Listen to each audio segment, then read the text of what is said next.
ஒரு பெரிய மகாராஜா மணிகள் பூட்டப்பட்ட குதிரையினுடைய தேர் பயணத்தை தொடங்குகின்றார். அப்படியே தன்னுடைய தேரினுடைய ஓட்டத்தினுடைய அந்த வாட்டத்தை அப்படியே கொஞ்சம் கொஞ்சமாக மெதுவாக்குறார். பார்த்தா ஒரு ஞானிகளுடைய மகான்களுடைய குடில் போன்ற ஒரு குடிசை. அதற்கு அருகிலே சென்று குதிரையை பூட்டுகின்றார், உள்ளே தங்குகின்றார். 2 நாட்கள் இளைப்பாறுகின்றார். மீண்டும் இவருக்கு தேசம் பற்றிய அக்கறை சிந்தனை வருகிறது. அப்படி புறப்பட போறார். எதிர்த்தாப்புல அருவி ஓடி வருது.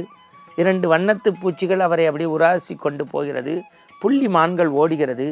மீண்டும் சுகவாசியாக உள்ளே போறார். குதிரை தன்னுடைய மணிகளை அசைத்து அசைத்து கனைக்கிறது. இப்படி இவர் புறப்படுவதும் குதிரை கனைப்பதும் மணியை அசைப்பதும் இது அப்படியே வெகு நாட்களாக நடந்து கொண்டே இருக்கிறது. இந்த குதிரை தன்னுடைய இயல்புக்கு மீறி கனைக்கத் தொடங்கி மணிகளை கலகலகலகலகலன்னு அசைக்கத் தொடங்கியது.